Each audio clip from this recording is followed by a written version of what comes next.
자, 오늘 가지고 온 강의는 IBK 기업은행 2022년 하반기입니다.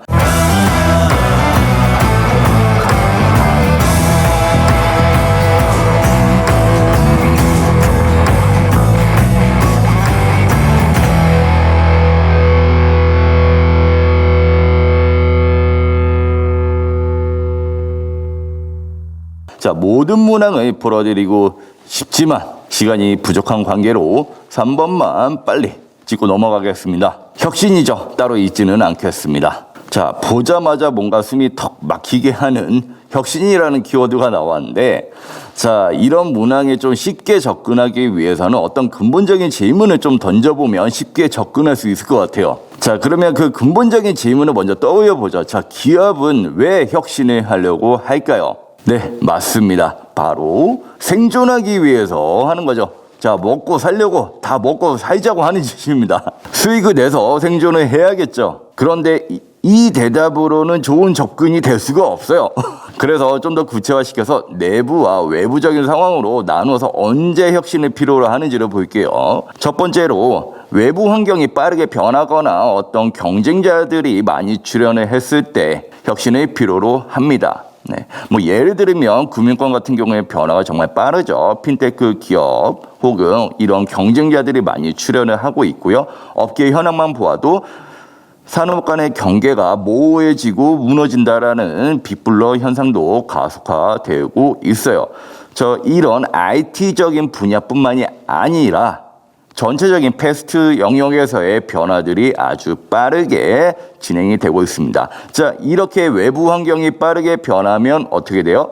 불확실성이 증가합니다. 이제 앞으로 어떻게 될지 예측할 수가 없는 거예요.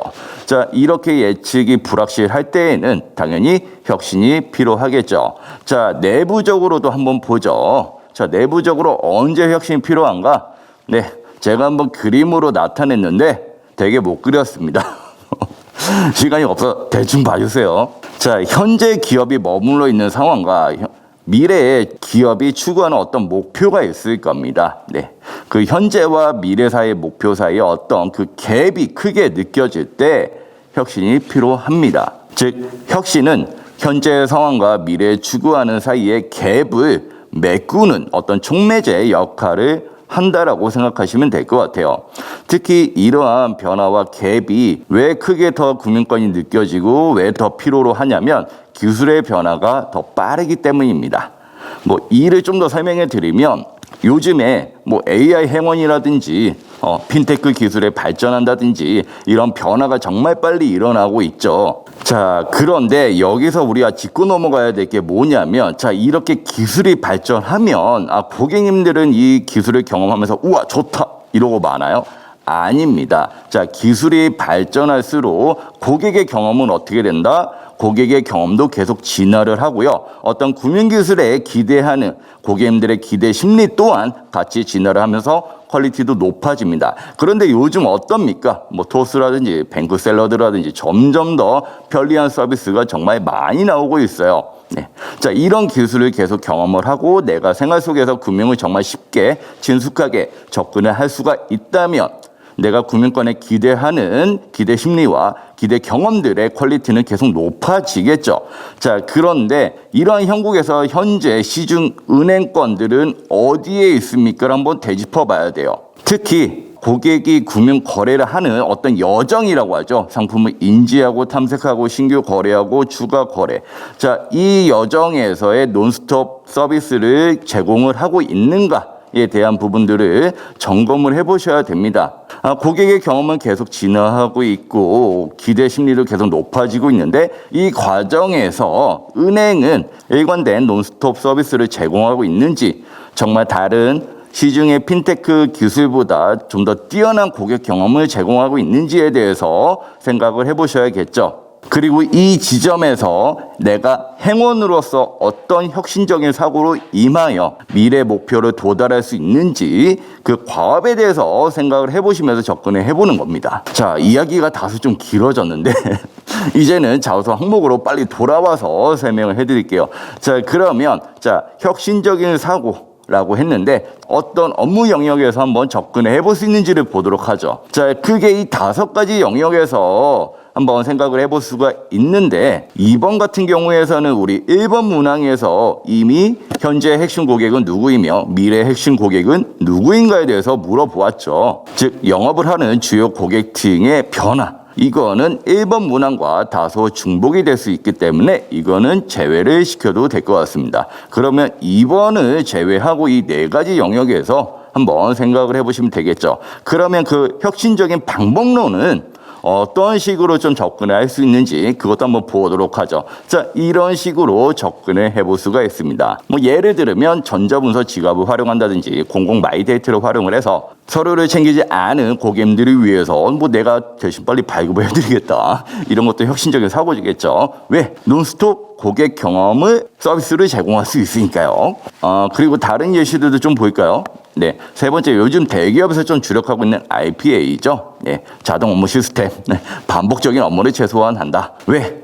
좀 더 생산적이고 창의적인 일에 몰두를 할 수 있는 환경을 조성하는 것이 더 중요해졌기 때문이죠. 그리고 네 번째로, 자, 뭐 금소법이 시행이 됐으니까 불안전 판매를 좀 더 줄이기 위해서 영업뿐만이 아니라 고객 사후 관리에도 초점을 맞추겠다. 예, 전통적인 영업에만 초점을 맞추는 것이 아니라 영업 이후에 고객 사후 관리에 초점을 맞춘다라는 것도 어떻게 보면 혁신적인 사고라고 볼 수가 있겠죠. 자, 그럼 이런 방법론을 적용해서 어떻게 예시를 작성할 수 있을지를 한번 보도록 하죠. 이 예시를 쓰기 전에 주의할 점이 하나 있습니다. 여러분들이 기업 구명에 쓰시면 기업 구명 부분에서 이야기를 하시고요.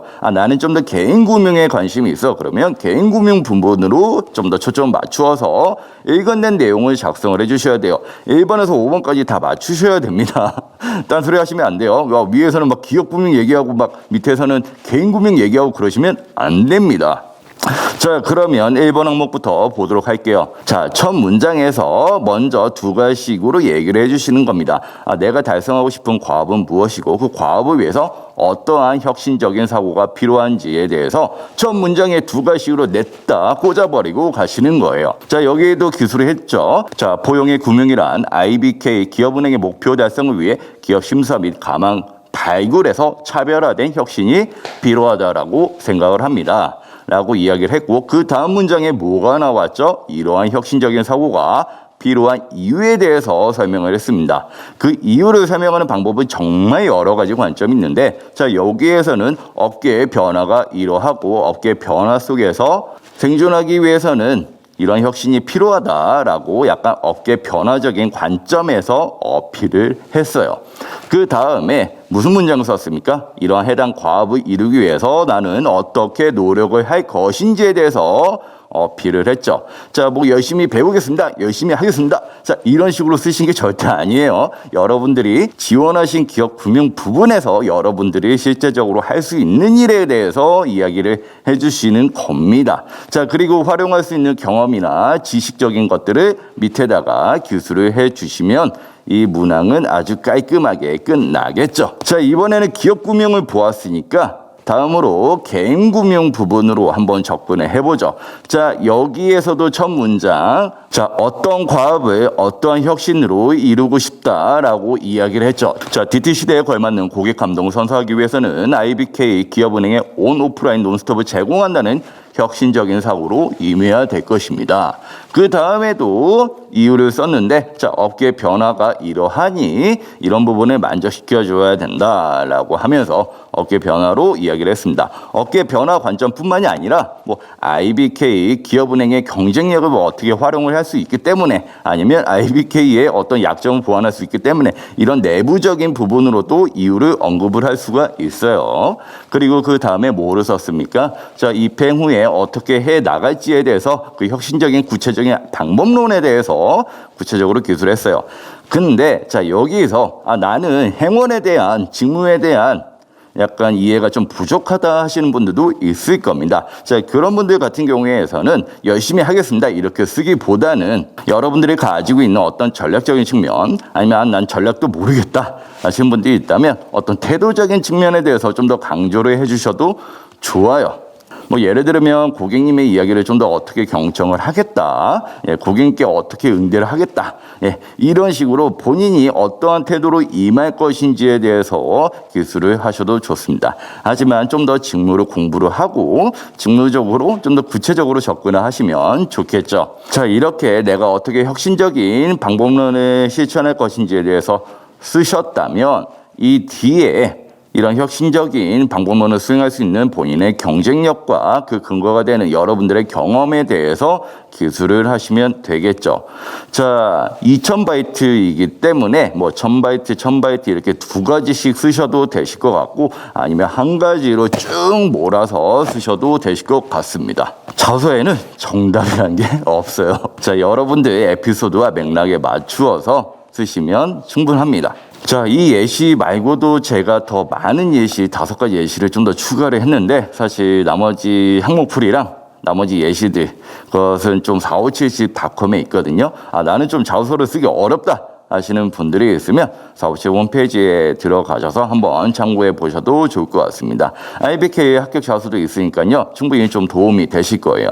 그리고 늘 말씀을 드리지만 자소에는 정답이 없습니다. 그냥 읽기 쉽고요. 그 다음에 논리적이고 충분히 자질이 느껴지시면 충분히 통과하실 수 있을 겁니다. 그리고 자소뿐만이 아니라 취업에도 정답이 없는 것 같아요. 그래서 더 힘들게 느껴질 수도 있을 것 같아요. 하지만 나만의 정답이란 게 있으니까요. 나만의 정답을 찾아나가는 그 여정을 통해서 그 여정 속에서 여러분들만의 능력과 태도적인 것과 그 다음에 마인드 그리고 자질 이런 부분들을 내가 오늘도 한 걸음 성장하고 있구나 이렇게 느끼면서 본인만의 정답을 찾아가시면 더 좋을 것 같습니다.